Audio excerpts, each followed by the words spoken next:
everybody. This one is called War Crimes Are Everywhere. And they really are. This is all about warfare. If you have any doubt that we're under martial law, here's some of my other videos that you can watch. Martial law is here and has been for decades. We're under martial law. Martial law is coming from the United Nations. Alberta and other Canadian states are under a military occupation. Texas and other American states are under military occupation. I've also got one that I recently uploaded called Europe is under a military occupation. The important thing to understand is the reason they want to impose martial law is because it supersedes common law, because they would be put to death for doing the things that they're doing at common law. So they play all sorts of little games to get rid of that little common law problem they have, because the objective is to make you a slave. Okay, that's always what their objective is. What they want to do is create a civil law system. A civil law system is where all your rights are defined, right? So then they can conveniently forget to define your common law rights. They have to, of course, maintain the illusion by passing statutes against murder, theft, that kind of stuff. That helps maintain the illusion. And but at the end of the day, they can change them. Okay, that's easy, and they do. So martial law supersedes and replaces common law. This is taken from the Causes and Necessities for Taking Up Arms, 1775. Our founders certainly understood all of this stuff. How come we don't have two brain cells to figure it out? Statutes have been passed extending the courts of admiralty and vice-admiralty far beyond their ancient limits for depriving us of the accustomed and inestimable privilege of trial by jury in cases affecting both life and property, to supersede the course of common law, instead thereof to publish and order the use and exercise of law martial, and for altering fundamentally the form of government established by charter. We saw the misery to which such despotism would reduce us, okay? And so we're under a despotism, okay? That's what the Founding Fathers would call it. It's a despotism. Whether, I think Trump is trying to make a difference, but it's not just him, okay? It's the deep state. It's all these Satanists. It's the entire U.S. Congress, quite frankly, and the legislatures. These bar members. Don't get me going. This is taken from the non-ratification of the 14th Amendment by Judge A.H. Ellett of the Utah Supreme Court in the case Diet versus Turner. In the meantime, civil law was the form of law imposed in the Roman Empire, which was largely, if not wholly, governed by martial law rule. Equity has always been understood to follow the law. To have superior equity is to turn things on their head. This is exactly what happens when martial law is imposed. If equity is the law, then it follows its own course rather than following the common law, thereby destroying the common law and leaving what's called equity in its place. And see, this is one of the reasons. This is another way of saying what this one said, because they all operate under quote unquote equity, and when common law is eliminated, then they can do anything they want, and they'll tell you that. They'll tell you right in their kangaroo so-called court, I can do anything I want in here. Okay, well, they're telling you that this is martial law. Okay, that's exactly what they're telling you. That's what that Goldbridge flag is in the corner. That's exactly what they're telling you. And the sooner you wake up to it, the sooner that we can put a stop to it. There are no common law offenses against the United States, only those acts which Congress has forbidden, with penalties for disobedience of its commands as are crimes. Okay? Again, martial law. Under Texas law, no act or omission is a crime unless made so by statute. Legislature may create an offense and in the same enactment provide exceptions to its application. Okay? Martial law. Everything is an admiralty. Why do you think there's all these courts of appeals all over the place? A root of error doth not lie in a sentence in admiralty, but an appeal. And so that's why you don't see writs of error anymore. Okay, it's a notice of appeal. Okay, that's taken from Book 4 of the Institutes and the Laws of England, which is cited in Tomlin's Law Dictionary, 1835 edition. Okay, and the Institutes of the Laws of England were done by Coke in the 1500s. appeals are an admiralty. That's why they call it a court of appeals. It's the same thing that precipitated the War of Independence. Police use military rank structures, captain, lieutenant, sergeant. There's military script circulates for money, Federal Reserve notes, Bank of Canada notes, Bank of England notes. Military uniforms are used by police, judges, etc. The wearing of clerical dress on a religious habit on the part of layfolk is liable to the same penalty as on the part of the state as the misuse of a military uniform, okay? And so that's Article 10 of the Concordat of 1933 between Hitler and the Roman cult. This is all coming from the Roman cult. And so, anyways, the Lieber Code, okay? How can you tell? One of the big reasons you can tell is you just look in history. Were you ever invaded by an army, whether it's your own or some other army? Okay, that's one of the first ways, okay? And why do you think they have these world wars, okay? You don't think that there's some sort of plan behind that? Of course, they want to impose martial law. That's it. They want to collect a bunch of money. It's all from the Roman cult. And the end result is that martial law is going to be there forever after the war's over, because they're not going to end it. That's not their objective. Anyways, this is Article 1 of the Lieber Code. A place, district, or country occupied by an enemy stands in consequence of the occupation under martial law, the invading occupying army, whether any proclamation declaring martial law or any public warning to the inhabitants has been issued or not. Martial law is the immediate and direct effect and consequence of occupation or conquest. The presence of a hostile army proclaims its martial law. Hello, folks. This is the law and customs of war on land. Hague Convention 4, Article 42. Territory is considered occupied when it's actually placed under the authority of the hostile army. The occupation extends only to territory where such authority has been established and can be exercised. Article 2 of the Lieber Code. The only way the martial law ends. This is the only way.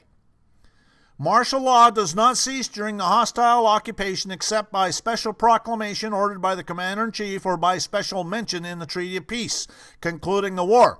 When the occupation of a place or territory continues beyond the conclusion of peace as one of the conditions of the same. So, even when there's a treaty of peace doesn't mean the martial law ends. Okay? Was there a treaty of peace in Europe? No.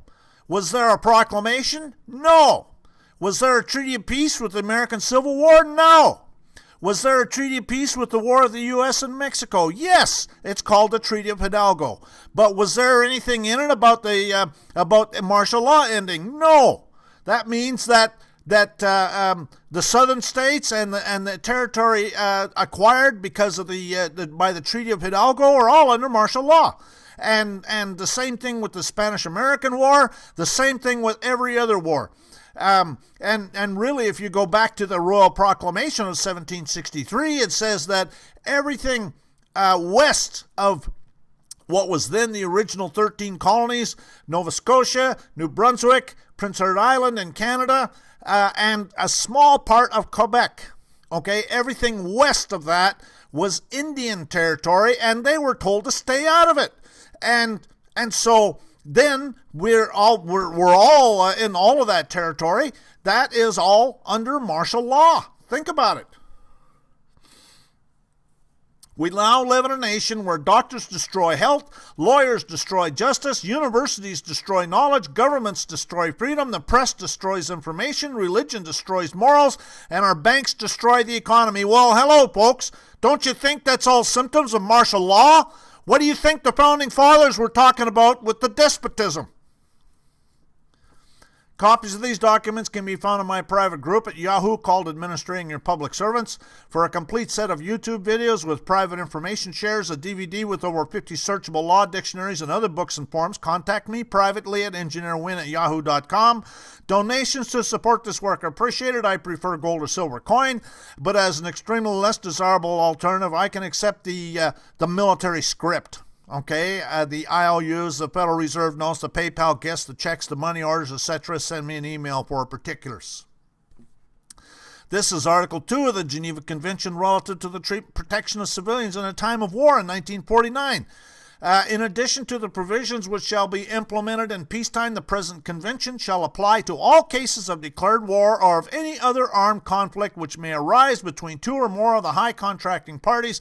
Even if the state of war is not recognized by one of them, the convention shall also apply to all cases of partial or total occupation of the territory of a high contracting party, even if the said occupation meets with no armed resistance. Although one of the powers in conflict may not be a party to the present convention, the powers who are parties thereto shall remain bound by it in their mutual relations. They shall furthermore be bound by the convention in relation to the said power, if the latter accepts and applies the provisions thereof. And this is, again, that book, Non-Ratification of the 14th Amendment by Judge A.H. Ellett of the Utah Supreme Court in the case Diet versus Turner, and this is his commentaries on Article 3 of the Lieber Code. He says, note, under law martial, only the criminal jurisdiction of a military court is the recognized law. But as Article 3 says, the civil courts can continue wholly or in part as long as the civil jurisdiction does not violate the military orders laid down by the commander-in-chief or one of his commanders.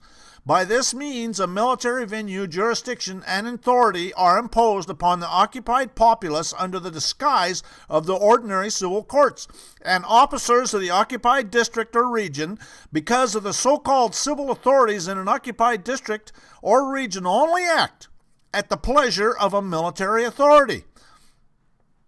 It should also be noted here that the several state legislatures, county boards of commissioners, and city councils are constantly legislating to please the edicts of the federal government, which is the occupying force, and that their legislation in this sense is not an exercise of state sovereignty, but instead a compliance with the edicts of the military force which occupies the several states, and consequently are edicts of martial law rule. This is Article 6 of the Geneva Convention relative to the protection of civilians in a time of war of 1949. The present convention shall apply from the outset of any conflict or occupation mentioned in Article 2. In the territory of parties to the conflict, the application of the present convention shall cease on the general close of military operations. In the case of occupied territory, the application of the present convention shall cease 1 year after the general close of military operations. However, the occupying power shall be bound for the duration of the occupation, to the extent that such power exercises the functions of government in such territory by the provisions of the following articles of the present convention. And so there's a whole bunch of them, and we're going to talk about some of them, many of them. Some of them are just not really relevant, but at least that I can see.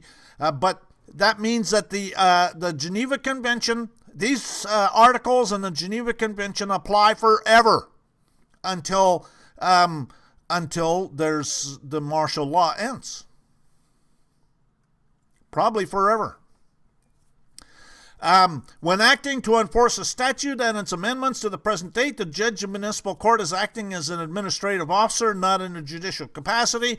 Courts administrating or enforcing statutes do not act judicially, but merely ministerially, but merely act as an extension of as an agent for the involved agency.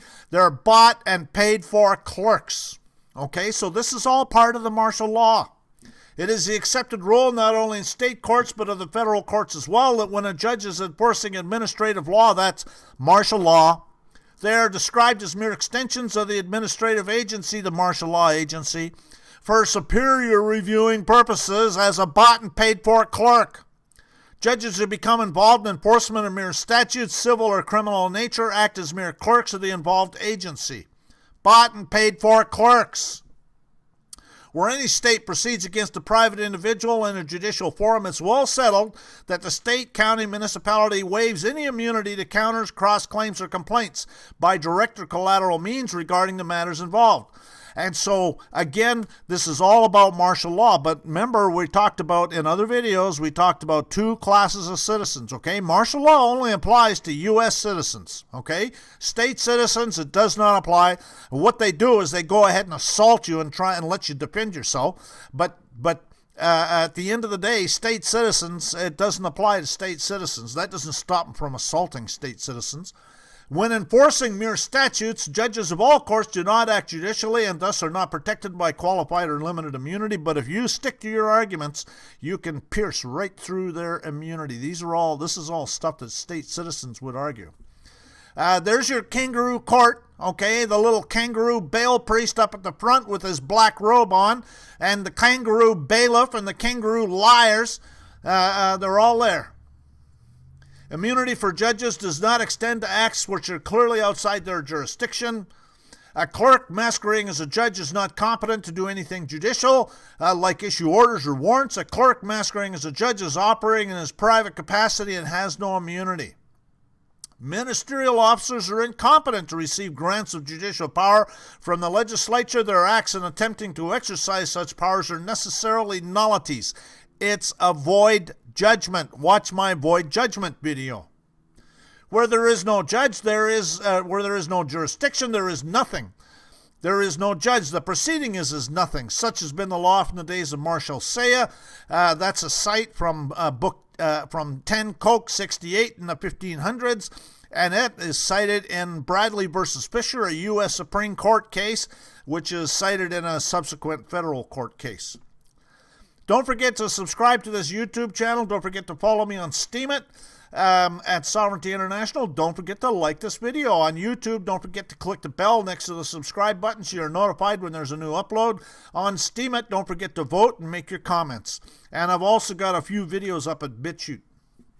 There's the front page of my channel, and notice the subscribe button's already clicked. Normally it's red, and it's got the check mark. The arrow is pointing at the bell. When you click the bell, it'll look like it's vibrating, and that means you'll be notified. And sometimes a pop-up comes up you have to click a box. Anyways, this is Steemit. The left arrow is pointing at where you can upvote a video or article. The middle arrow is how many votes it got, and the right arrow is where you can make comments. This is Steemit again. This is where you click on what you do is that little hand there is clicking on by the arrow, is clicking on a crypto wallet, and then that little window comes down where you can follow or unfollow somebody. Statutes equals penalty equals breach of contract equals Roman cult. This is all coming from the Roman cult, folks. A penal action is an action on a penal statute, an action to recovery of penalty given by statute. Where an action is founded entirely upon a statute and the only object of it is to recover a penalty or forfeiture, such action is a penal action. And there's another kangaroo court, folks. The words penal and penalty in their strict and primary sense denote a punishment, whether corporal or pecuniary, imposed and enforced by the state for a crime or offense against its laws. The noun penalty is defined forfeiture to be forfeited for non-compliance with an agreement. The words forfeit and penalty are substantially synonymous. It's all a contract. It's all business. These people are thieves, Satanists. A penal action is one founded entirely on statute, and the only object is to recover a penalty or forfeiture imposed as a punishment for certain specific offense, while a remedial action is one brought to obtain compensation or indemnity. What do you think went on during the Spanish Inquisition? You know, I was over in Paris one time, and I went through the Louvre, and I saw all those paintings of the Spanish Inquisition, and don't you think that maybe this is the kind of stuff that was going on where they're dragging people into their so-called court and assaulting them with one of their commercial transactions and then taking them all back, stealing their property, taking them all back and torturing them and murdering them? What do you think is going on now? It's exactly the same thing. A penal action is a civil suit brought for the recovery of a statutory forfeiture when inflicted as punishment for an offense against the public. Such actions are civil actions, on the one hand closely related to criminal prosecutions, and on the other to actions for private injuries, in which the party aggrieved by statute may by statute recover punitive damages. So the Roman cult sends out their pigs to assault you and drag you into their so-called court so they can get some revenue. They're a bunch of thieves. You think this is here for your protection? Do you? Do you really think that this is here for your protection?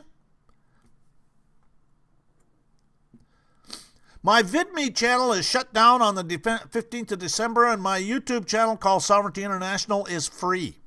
I made the exclusive content available on my website. I have 2 subscription levels, and I accept cryptocurrencies.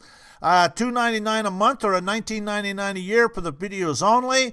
$4.99 a month or $39.90 a year for the videos plus unlimited consultations. Now, you need to understand the limits that I have on my consultations, because I am not a liar. I'm an attorney.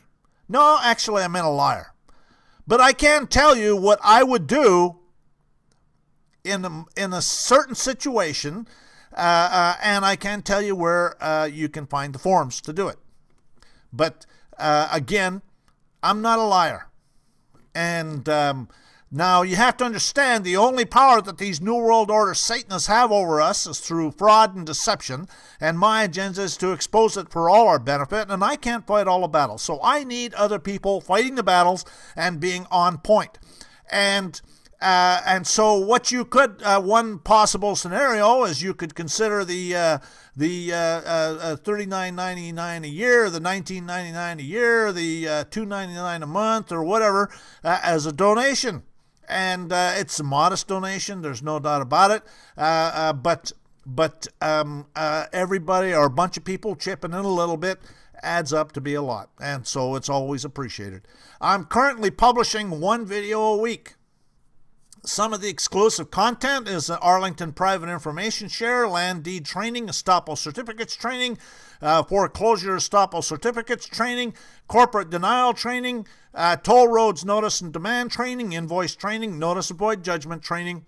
Some more exclusive content is Revocation of Signature Training, Third-Party Witness Training, Habeas Corpus Training, Federal Habeas Corpus Training, I should say, Revocation of Voter Registration, Criminal Complaint Training. There's going to be some more, some lawsuit training, and some upcoming other training depending on requests. And you have to understand that all the forms, files, and other instructions are available for free on my 2 private groups at Yahoo Groups and Google Groups. And so the training is above and beyond, okay? I mean, it's not like rocket science. And so, I mean, if you don't feel like buying a subscription, there's nothing forcing you to. And everything is available for free on my private groups. All of the exclusive content will be available on my website, and you can buy a subscription there. So what they want to do is assault you with one of their so-called contracts. It's impossible to prove jurisdiction exists absent a substantial nexus with the state, such as a voluntary subscription to a license. All jurisdictional facts supporting a claim that supposed jurisdiction exists must appear on the record of the court. They want to assault you with one of their so-called contracts, and it's all tied to the Roman cult's Sestake Trust. Okay? Yet still it was found difficult to set bounds to ecclesiastical ingenuity. Yeah, that's the Roman cult, folks. For when they were driven out of all their former holds, they devised a new method of conveyance by which the lands were granted not to themselves directly, but to nominal fiefs to the use of the religious houses, thus distinguishing between the possession and the use and receiving the actual profits, while the season of the land remained in the nominal fief, who was held by the courts of equity, then under the direction of the clergy. That's the Roman cult, folks, and that's the same today. These are all Baal priests. To be bound in conscience to account to a Sestake use for the rents and emoluments of the estate. That's taxes, folks. They want to assault you with one of their so-called contracts. And it is to these inventions that our practitioners are indebted for the introduction of uses and trusts, the foundation of modern conveyancing. A subset, okay? They want to assault you with one of their so-called contracts. A subset. In its original action of tort, a subset was soon transformed into an action of contract, becoming afterwards a remedy where there is neither tort nor contract, based at first only upon an express promise, afterwards supported upon an implied promise, or even upon a fictitious promise. Introduced as a special manifestation of the action on the case, it soon acquired the dignity and the distinct form of action which superseded debt, became concurrent with account and case upon a bailment, a warranty, and bills of exchange, and completed with equity in the case of the essential equitable quasi-contracts, okay? Remember, we're talking equity where they can do anything he wants. They want to assault you with one of their so-called quasi-contracts. That's why when you nail them down as the nature of the case, they'll tell you that this is quasi-criminal. Well, it's because they're assaulting you with one of their quasi-contracts, growing out of the principle of unjust enrichment. Surely it would be hard to find a better illustration of the flexibility and power of self-development of the common law. Yeah, you can tell this is Black's Law Dictionary 8th edition, which is, written by liars. No, I meant lawyers. No, I meant liars. Both in Roman and English law, there are certain obligations which were not in truth contract, but which the law treats as if they were. They are contractual in law, but not in fact, being the subject matter of a fictitious extension of the sphere of contract to cover obligations which do not in reality fall within it, okay? So they assault you with one of their fraudulent, fictitious contracts. Constructive quasi-contracts are based solely upon the legal fiction or fictional law on the Satanic Trust, okay? They got to have that. That's why they went and assaulted you with their Satanic Trust. That's why they went and passed statutes saying everybody must go and register their births of their children so they could create their Satanic Trust. It's well-settled rule of law that he who seeks benefits of contract must also assume burdens. Voluntary acceptance of benefit of transaction is equivalent to consent to all obligations arising from it, so far as facts are known or ought to be known to the person accepting. So they assault you with one of your contracts, and the benefits are you get to go to jail. A quasi-contractual action presupposes acceptance and retention of a benefit by one party with full appreciation of the facts under circumstances making it inequitable for him to retain the benefit without its payment of its reasonable value. You get to go to jail. That's your benefit. A kangaroo court, a term descriptive of a sham legal proceeding in which the person's rights are totally disregarded and which the result is a foregone conclusion because of the bias of the court or other tribunal. And here we got a kangaroo court going on. The judge works for the state, the prosecutor works for the state, the police or witness works for the state.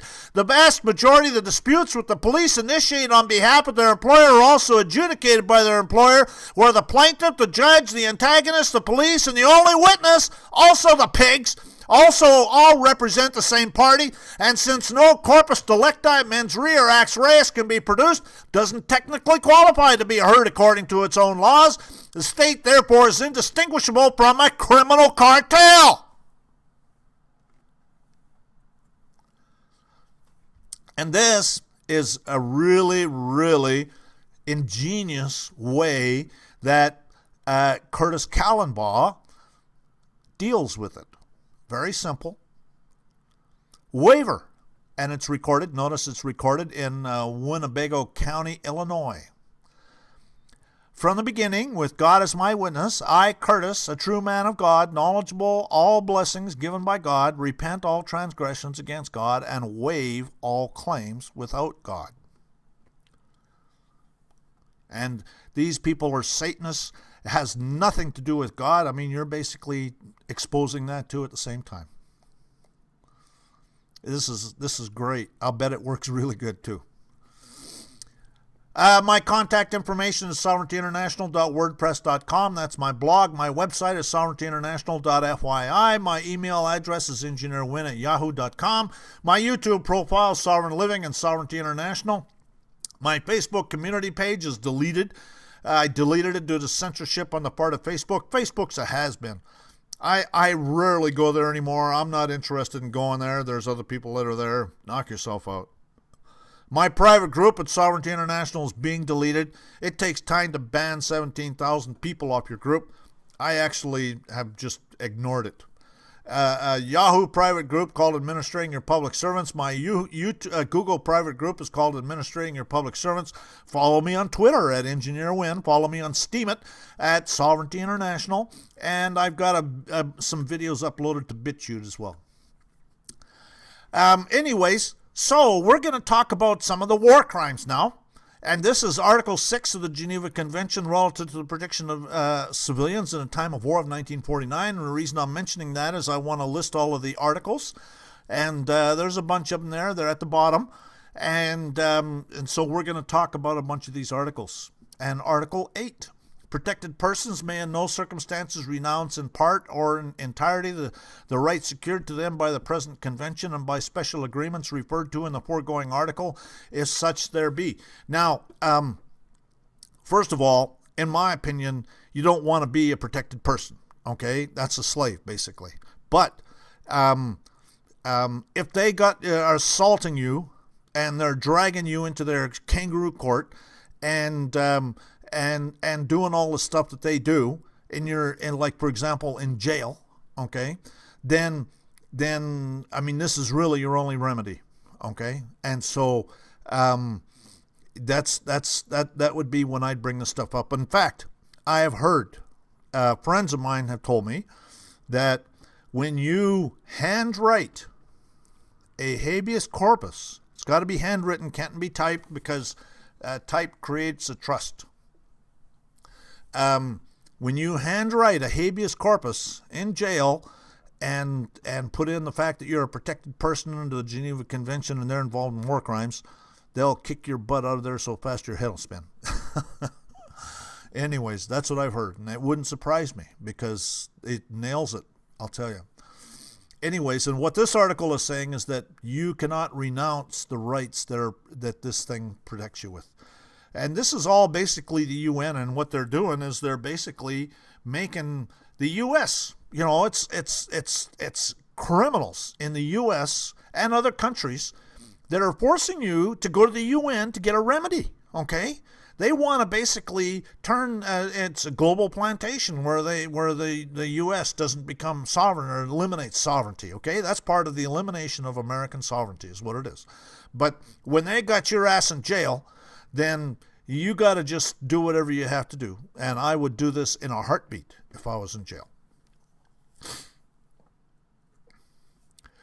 Civil law, Roman civil law are convertible phrases meaning the same system of jurisprudence. That rule of action with every particular nation, commonwealth, or city is established peculiarly for itself, more properly called municipal law, to distinguish it from the law of nature and from international law. And so again, this is all municipal law. Okay, these are all Satanists. The reason they want martial law is because martial law creates civil law, and civil law they can change. Nothing's absolute. They have to make statutes, and remember it said there's no common law offenses against the United States, and there's no common law offenses in Texas, and so they have to make statutes for it. Well, that's civil law. Okay, and so then think about it. Under all statutes, the judge is not a judge. He's a bought and paid for clerk masquerading as a judge. Okay, and statutes are changed all the time. Okay, under civil law, your rights are defined. Under common law, your rights are absolute and they're unlimited. Okay, that's why they want to go to civil law. That's why they want to enslave you. It's all their agenda for slavery. Article 27 of the Geneva Convention relative to the treatment of civilians in a time of war of 1949. Protected persons are entitled to all circumstance to respect for their persons, their honor, their family rights, their religious convictions and practices, and their manners and customs. They shall at all times be humanely treated, shall be protected especially against all acts of violence or threats thereof. Women shall be especially protected in any attack on their honor, in particular against rape and forced prostitution or any form of indecent assault. Without prejudice to the provisions related to their state of health, age, and sex, all protected persons shall be treated with the same consideration by the party to the conflict in whose power they are, without any adverse distinction based in particular on race, religion, or political opinion. Okay?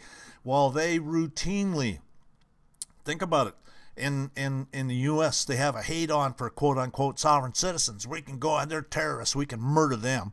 And so that's a political opinion. Okay? That's a war crime. And religion, I don't feel like participating in their satanic religious ceremony, okay?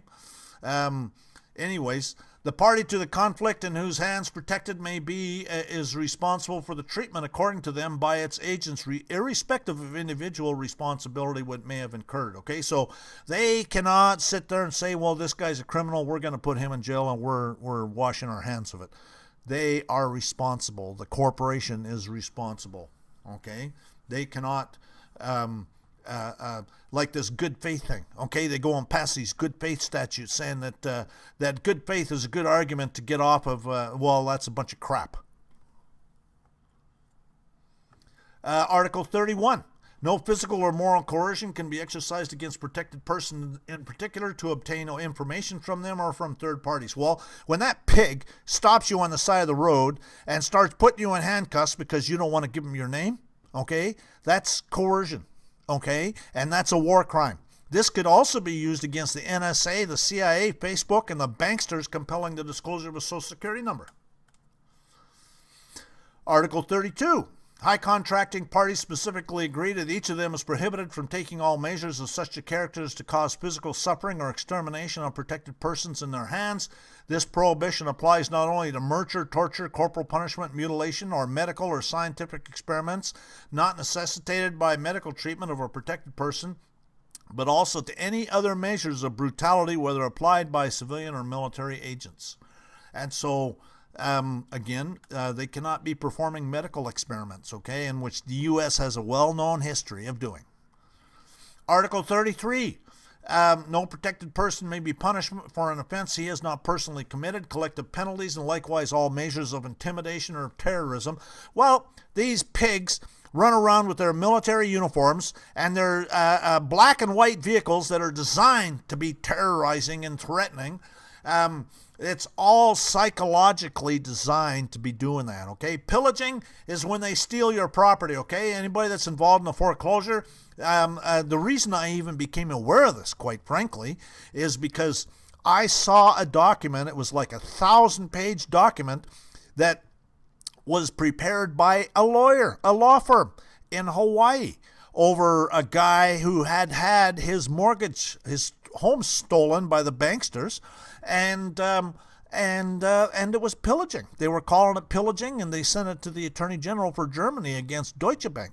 And so I'll bet you they put a kibosh on that big time.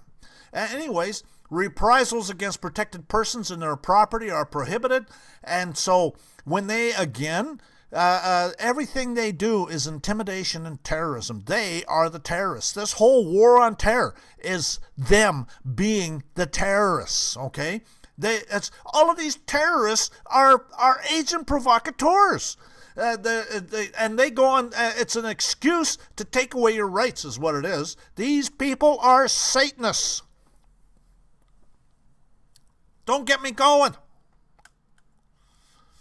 Terrorism is a system of government that seeks to rule by intimidation. It's exactly what it is. Can you spot the terrorists? I can see them. There's lots of them. Use of violence and intimidation in pursuit of political aims. The taking of hostages is prohibited. This could be used when they force your wife to live in a foreign country because she does not have a green card, because they're holding her hostage until you accept their slave status. It's, however, true in all common law countries and always and consistently been held that the wife and minor children take the nationality of the husband and father. That's common law doctrine. And, you have to realize that that's why they can't really do much with these so-called illegal aliens. That's why Trump has to build a wall, okay? He has to stop them at the border. Once they're here, then they're here. They're Americans, okay? Common law says that. Now, as far as wives and children, they can't stop your wife and children from coming to the country, whether she's got a green card or citizenship or not.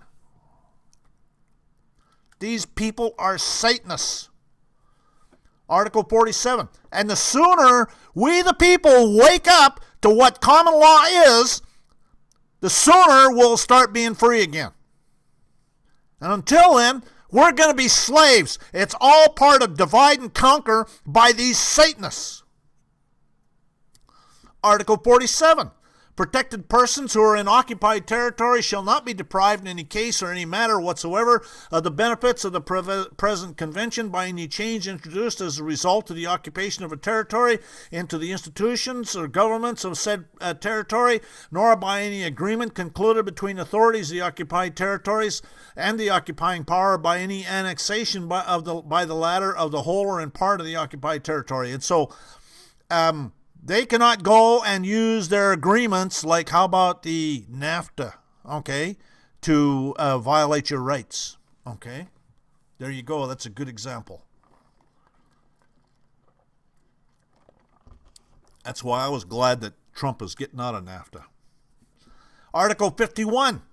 The occupying power may not compel protected persons to serve in its armed forces. No pressure or propaganda which aims at securing voluntary enlistment is permitted. You know, these bought and paid for news pigs go around saying, well, gee, are we going to have a draft? Well, BS.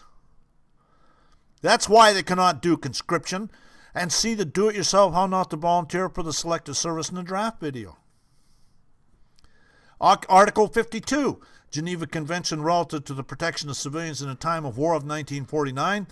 No contract, agreement, or regulation shall impair the right of any worker, whether voluntary or not, and whether he may be, to apply to the representatives of the protecting power in order to request the said power's intervention. All measures aiming at creating unemployment or at restricting the opportunities offered to workers in an occupied territory in order to induce them to work for the occupying power are prohibited.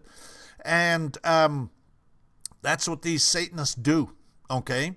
And that's Obama did it, okay? And Bush before him did it, okay? They and that with the kangaroo courts and their so-called extortion racket. No contract, agreement, or regulation shall impair the right of any worker to apply to the representing powers in order to request the said powers intervention. That's what these Baal priest whores in the so-called court with their extortion racket. And then all measures that create unemployment, restricting opportunities offered to workers in an occupied territory, and they do that all the time too. They want you to get you to work for the government. That's why they assault you with that Social Security number. Any destruction by the occupying power of real or personal property belonging individually or collected to private persons or to the state or to other public authorities or to social or cooperative organizations is prohibited, except where such destruction is rendered absolutely necessary by military operations. Well, the military operations are over, pigs. Article 66. In case of a breach of the penal provisions promulgated by it by virtue of the second paragraph of Article 64, the occupying power may hand over the accused to its properly constituted non-political military courts on condition the said courts sit in the occupied country, and courts of appeal shall preferably sit in the occupied country. That's Article 66. So they can't be bought and paid for clerks. And they all are. This is the International Covenant on Civil and Political Rights. Article 1, Clause 3, the state parties to the present covenant, including those having responsibility for the administration of non-self-governing and trust territories, shall promote the realization of the right of self-determination, shall respect that right in conformity with the provisions of the Charter of the United Nations. Okay, so non-self-governing and trust territories, that's occupied territory. International Covenant on Civil and Political Rights, Article 14, Clause 1. All persons shall be equal before the courts and tribunals in the determination of any criminal charge against him, of his rights and obligations in a suit at law. Everyone shall be entitled to a fair and public hearing by competent, independent, impartial tribunal established by law. There is no such thing. Article 69, Geneva Convention relative to the treatment of civilians in a time of war of 1949. In all cases, the duration of the period during which the protected person accused of offense is under arrest awaiting trial or punishment shall be deducted from any period of imprisonment awarded. Okay, and again, you hear about that happening all the time, where they don't. Article 7 of the Rome Statute on the International Criminal Court. Now, the reason I'm mentioning this, the United States hasn't adopted the Rome Statute on the International Criminal Court. That's telling me that they plan on engaging in war crimes. But the reason I'm mentioning this is because this defines crimes under the Geneva Convention, okay, which the U.S. has signed on.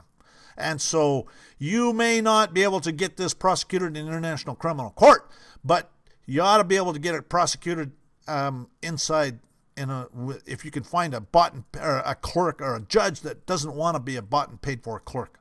Okay.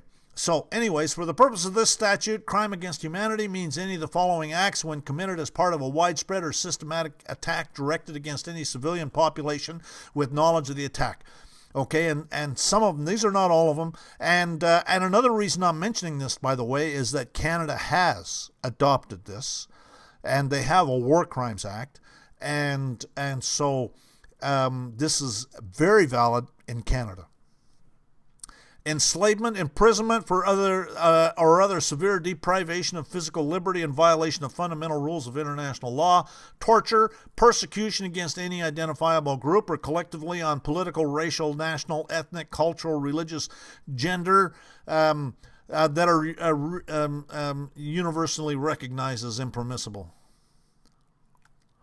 Okay, so persecution of any identifiable group like sovereign citizens or freemen on the land like they call them in Canada, and so they can persecute them, okay? And even their bail priests, their clerks masquerading as judges, their judicial whores like Rook. War is a business, okay? These people are in business. They're in business to make money.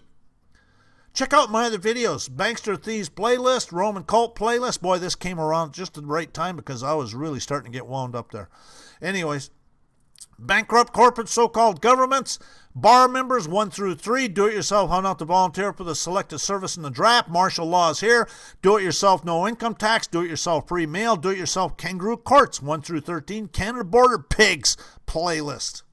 Everyone has the right to freedom of thought and conscience and religion. This right includes freedom to change his religion or belief, and freedom either alone or in community with others and in public or private to manifest his religion or belief in teaching, practice, worship, and observance. And that's the Universal Declaration of Human Rights. In Canada, they're persecuting anybody that they call a freeman on the land.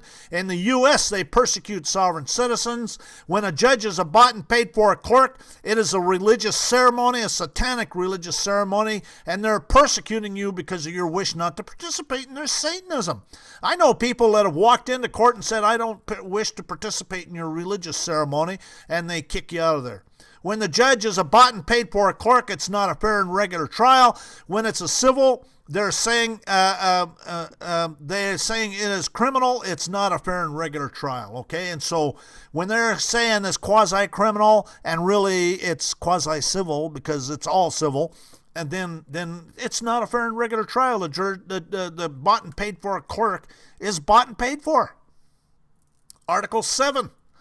And this is the important part of this, is that they really are not supposed to charge you with anything except the breaches of the law and customs of war. Okay, and that's the part that's underlined. And so if you want to pause it and read it, you're welcome to. I'll read it anyways. Protected persons should not be arrested, prosecuted, or convicted by the occupying power for acts committed or for opinions expressed before the occupation or during a temporary interruption thereof, with the exception of breaches of the laws and customs of war. Nationals of the occupying power who, before the outbreak of hostilities, have sought refuge in the territory of the occupied state shall not be arrested, prosecuted, or convicted, or deported from the occupied territory except for offenses committed after the outbreak of hostilities or for offenses under common law committed before the outbreak of hostilities, which according to the law of the occupied state would have justified extradition in time of peace.